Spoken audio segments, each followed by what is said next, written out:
and gentlemen, it is my privilege and pleasure to present to you our Vice Presidential candidate, Professor Naana Opoku-Agyemang.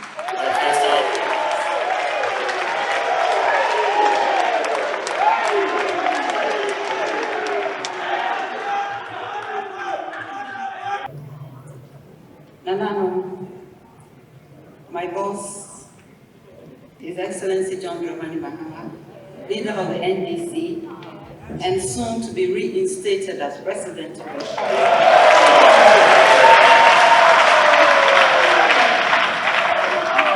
Thank you for your kind words.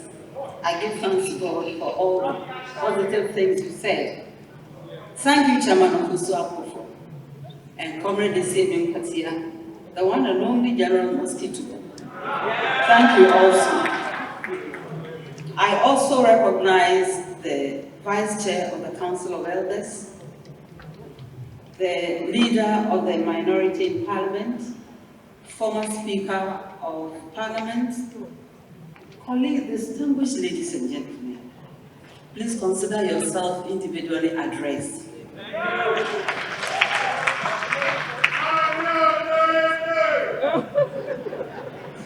My brothers and sisters, the past 3 weeks have been interesting and sobering for me.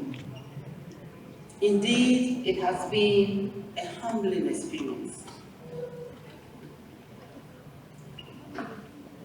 Ebenezer, this is how far you have brought your handmaids. This is how far you have brought Ghana. We thank you for all that is past, and we trust you for all that is to come. I wish to express sincere gratitude to the founder, His Excellency J.J. Rawlings, the Council of Elders, members of the National Executive Committee, the Functional Executive Committee, the entire rank and file of the NDC, and general public for their incredible support and for their many, many words of encouragement, those pronounced publicly and those spoken in private. I'm grateful to all of you. We are all aware that much as many have come before me, you've heard a lot of their names. Many have come before me. This is the first time in our history that a major political party has nominated a woman on its ticket to become vice president. I wish to assure the leadership and rank and file of the party that I come to this position with the mindset of a team player. I belong to all of you and will always count on your support and guidance. This is a journey we will take together. Your Excellency John Dramani Mahama, your singular decision to select me as your running mate has generated a whole web of responsibilities, a whole web of responses rather, and debates in this country. And I keep saying that I didn't know that my name will create such an atmosphere. But importantly, out of all the debates, the major point for me is the new focal point for girls and women. You have respected women.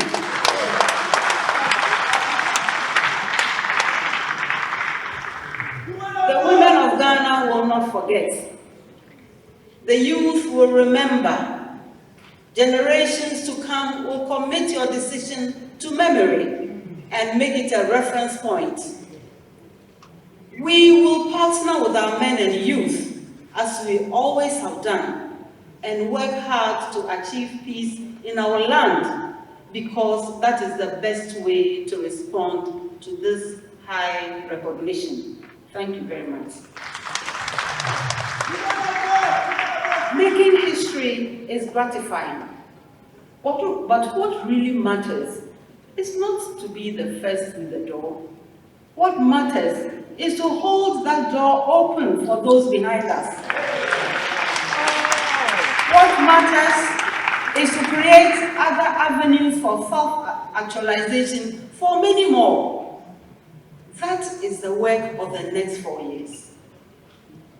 Many are those who are now more energized to vote, thanks to the momentous decision, JM, that you have made. I urge them all to do just that. We plan not to disappoint you. By your advice and your choice, you have turned the struggles of many women who have come before this moment into a probability.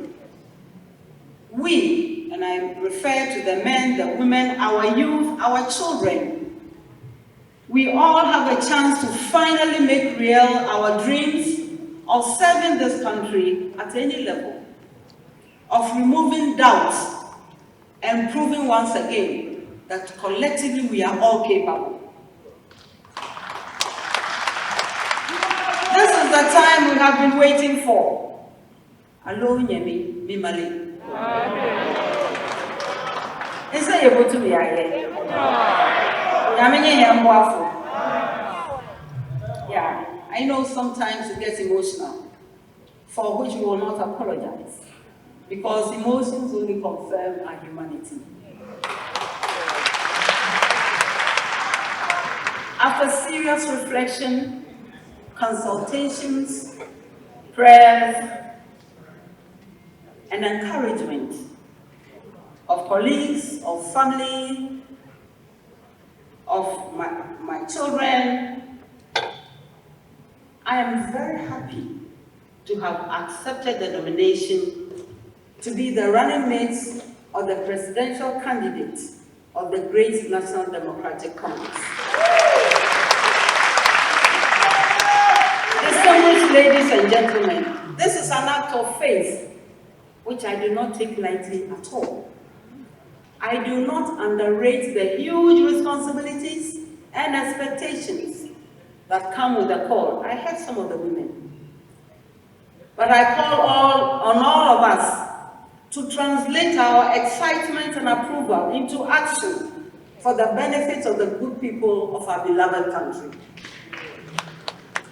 I accepted the nomination fundamentally because it is an opportunity to serve my country once again, albeit at a higher level.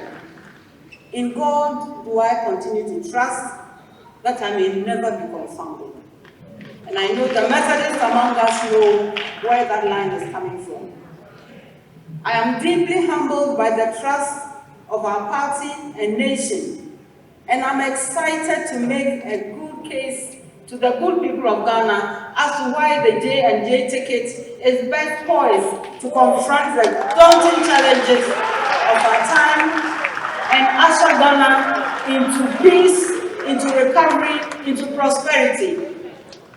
It will be my mission to ensure that the voices and concerns of our children, our youth, our aged, and our persons with disabilities are reflected in critical decisions. Together, all of us, we can strategize to solve long-standing problems of needless and unproductive discrimination and thrive as valued citizens. I want you all of us, in whatever demographic category, to know that I will carry your voices forward.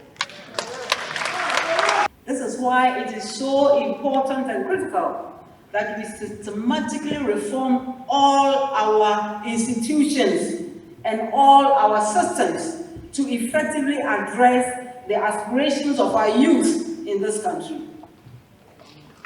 Second,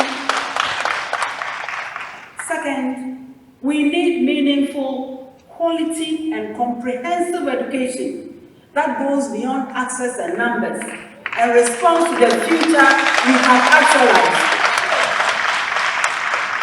Third, we must leverage on vocational and technical training to equip many into fulfilling and creative and meaningful work, such will advance our development.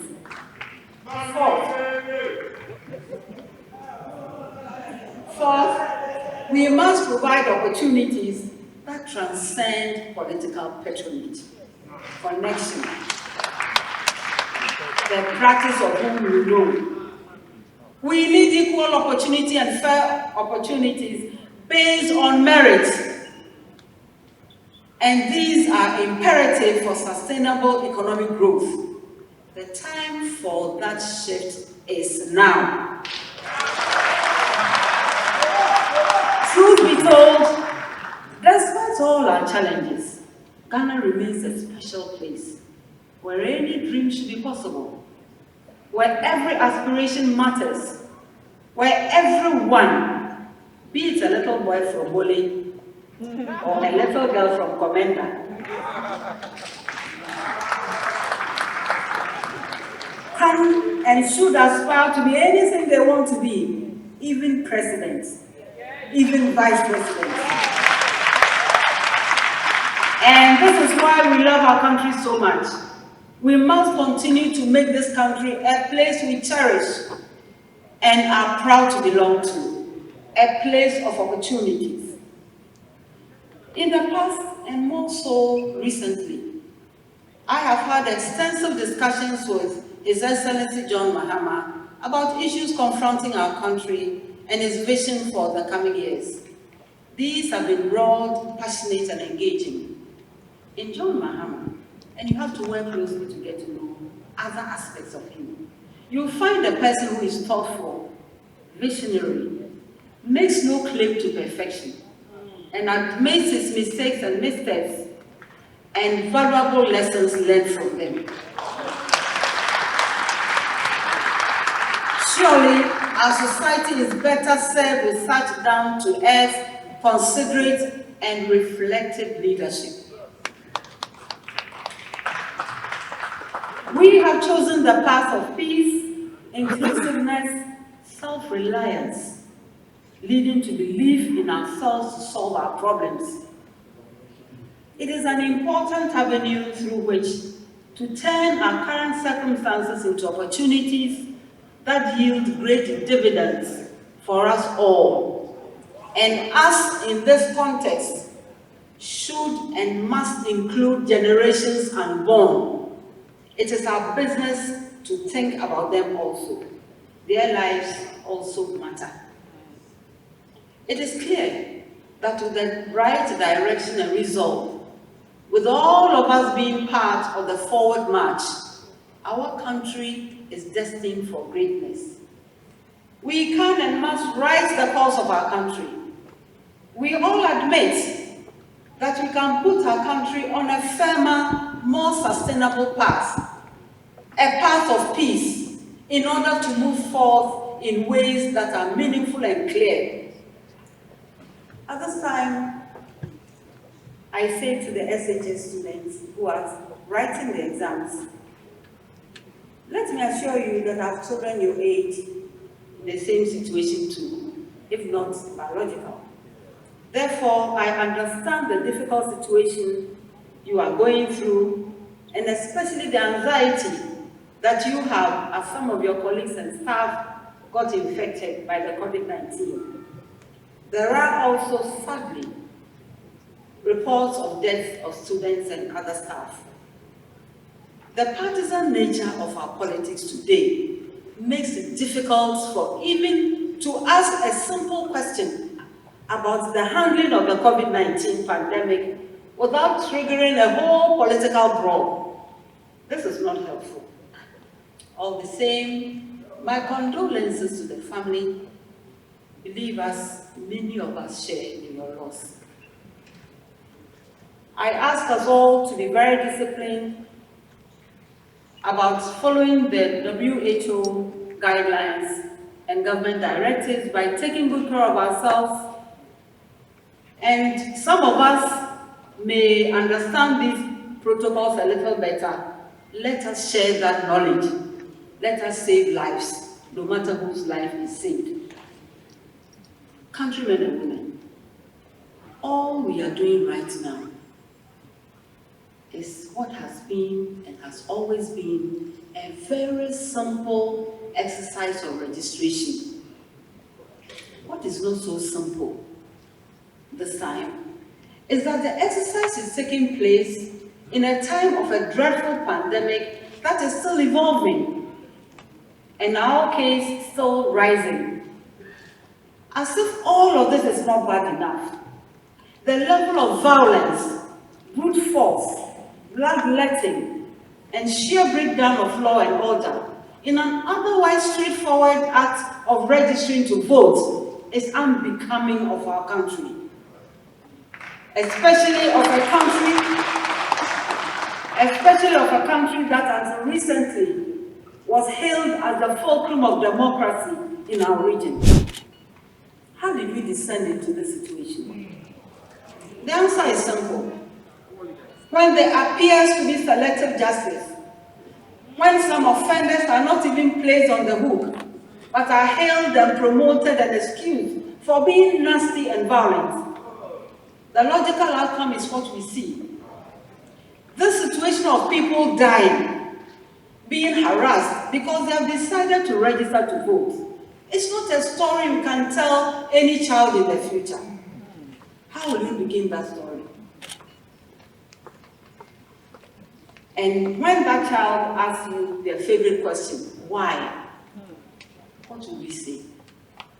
And if they add a few questions and they ask, so what did you do? Or what did you say? What will be our response?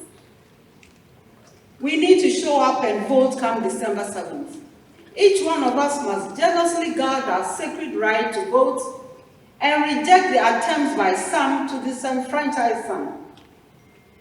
We are all Ghanaians and we love this country deeply and we make contributions to the running of our country. Do not let anyone make you feel otherwise. The choice we have in this election is very clear. We can either build a Ghana where every citizen, regardless of background, is afforded equal opportunity to become their best selves, or we can continue on a path where a few people attempt to control and dictate the destiny of the people who have given them the privilege to govern in the first place. Distinguished ladies and gentlemen, let our policies deviate from this unproductive path of injustice and non-peace. We, the people of Ghana, all of us, are the protectors and owners of this country for our collective good and for that of generations unborn.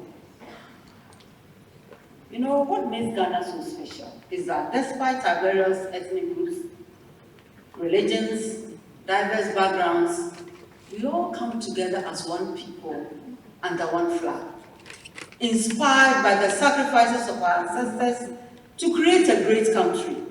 And everyone's ancestor has been a worthy contributor to the space we now call Ghana.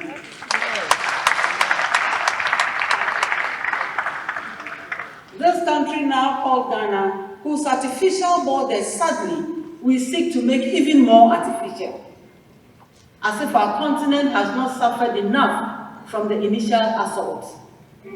Everyone matters. We have come too far as a nation to still cling to our primordial tribal bigotries. This must stop. Diversity is a source of great strength. Whether you are Ghana, Francais, Sisali, Ewe, whether you are Gonja, Asante, Zima, or whatever, or Mampusi, or any other ethnic group, you are valued as a Ghanaian. You have every right to work with confidence, with a high resolve to make huge contributions to this country. Let nobody, let no one question your identity or your patriotism. It is time to put all these needless, unproductive, and downright backward distractions behind us and get on with the serious business of nation building. The time is now. Distinguished ladies and gentlemen, the 21st century is nearly 20% over. We shouldn't be here as a country living with inexcusable insanitary conditions, with our babies still dying of malaria, our women delivering on the bare floor, our youth bewildered and unable to see their way ahead, parents confused about the future of their children and the quality of education they are getting. If we choose to be anywhere as a country, the destination should not include a place where a 90-year-old woman is stoned to death because somebody has decided that she's a witch. What is that? I call on our security agencies to convince us that she has not died in vain. As indicated, the 21st century is nearly 20% of the time gone, and we shouldn't be here. The very foundations of our democracy so threatened by unimaginable levels of arrogance, of intolerance, of violence, of human beings playing God, our economy struggling, our tongues tied to the roof of our mouths, our citizens feeling unsafe, our farmers unsure of when to plant crops due to climate change. We shouldn't be here in the 21st century. Our youth perishing on their way to find better lives away from home. Our institutions to which we should run for succor rapidly losing credibility. We shouldn't be here when children who should be in school are becoming unwitting brides. When we all know that marriage is not a child's business. At a time of a growing number of cases and deaths arising from the pandemic, with their attendant fears and uncertainties, at a time when some of our children are leaving school not any more literate than when they entered, others graduating into unemployment, the vulnerable and cared for, none of us should be here behaving as if the best response or the best antidote to all of the above is to flex muscles, to turn aspects of our protected institutions into agents of intimidation, and arrogate to ourselves the right to alienate people who have always lived on this part of the world, long before some did, and who have served our country with distinction. Other things should be occupying our time in the 21st century.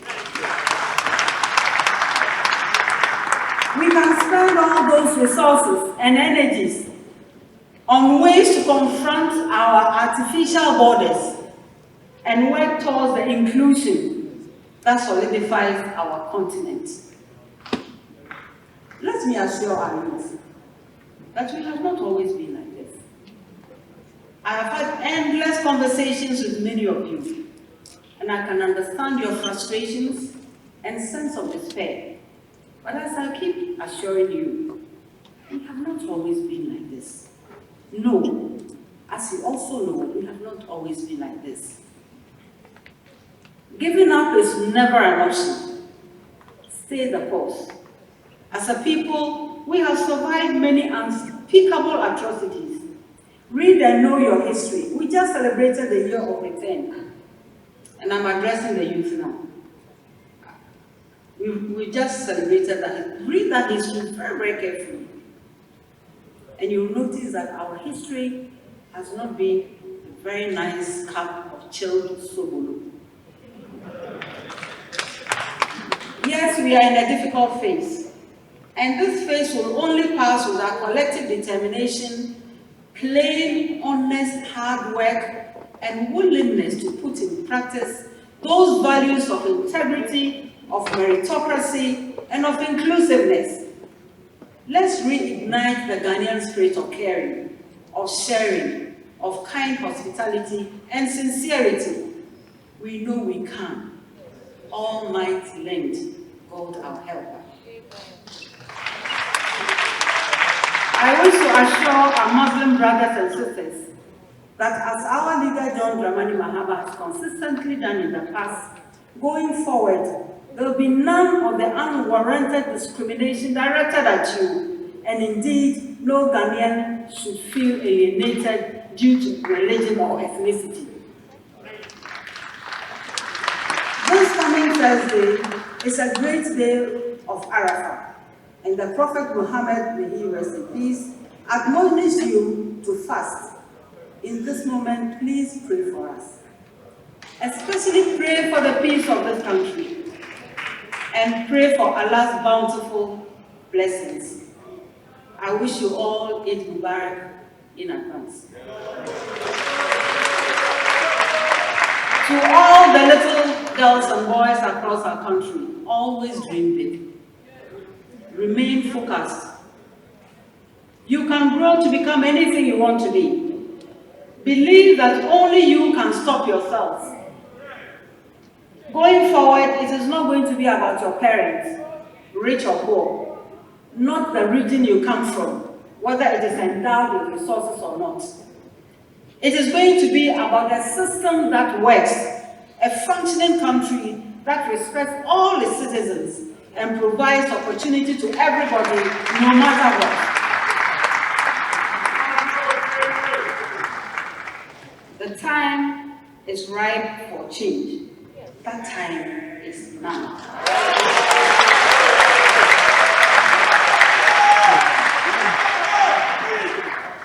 To my sisters and daughters, we are in this together.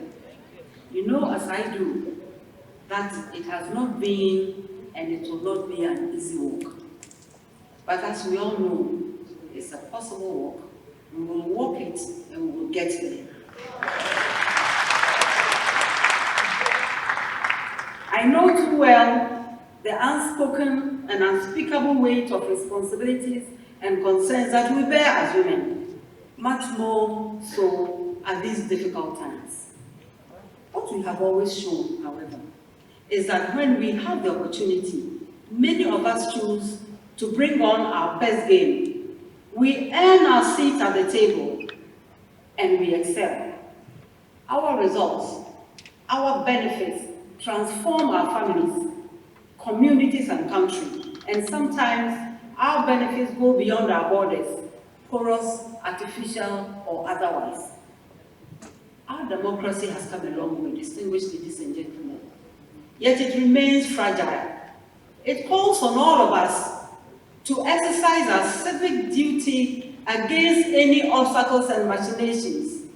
I urge us all to show up and participate in the last phases of the registration exercise, even whilst you observe all the health protocols. Please look out for each other. Politely remind people to wear their face mask correctly. Offer your hand sanitizer to somebody in need. If you see a disabled person or an elderly person or a pregnant woman, offer help. For that is the Ghanaian spirit.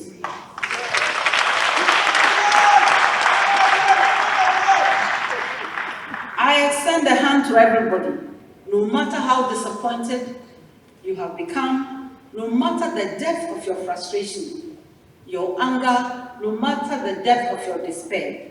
Come, let us chart a path for our country built on the values of trust, of responsible citizenship, of putting others first, and of speaking polite language.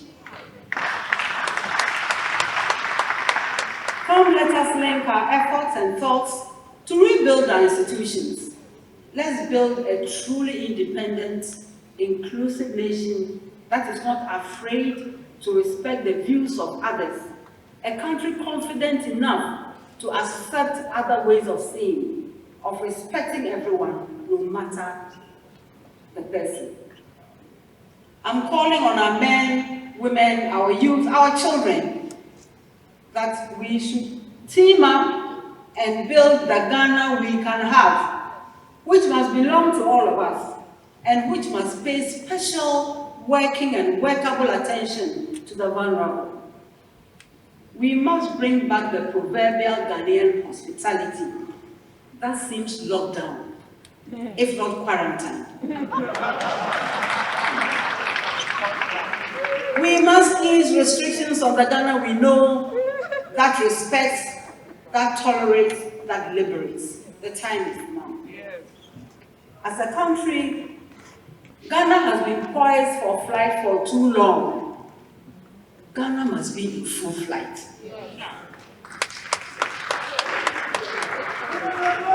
We should be in full flight towards sustainable development, to a destination of peace, inclusion, self-confidence, plain honesty, where good old hard work matters. I call on all our countrymen and women who believe that our country can once again travel the path of hope to come join us. The time to do that is now. Forth in the name of our country we go. We will not be intimidated. Our resolve to serve this country remains strong. And as my nephew says, no shaking.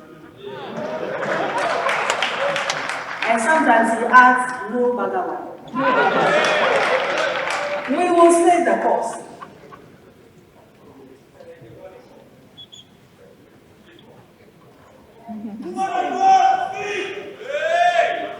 We will not be distracted. We shall remain focused. We will raise high the flag of Ghana. The time to do so is now. And inshallah, we will succeed. May God bless you all. May God bless you, JM, for this decision that has generated so much.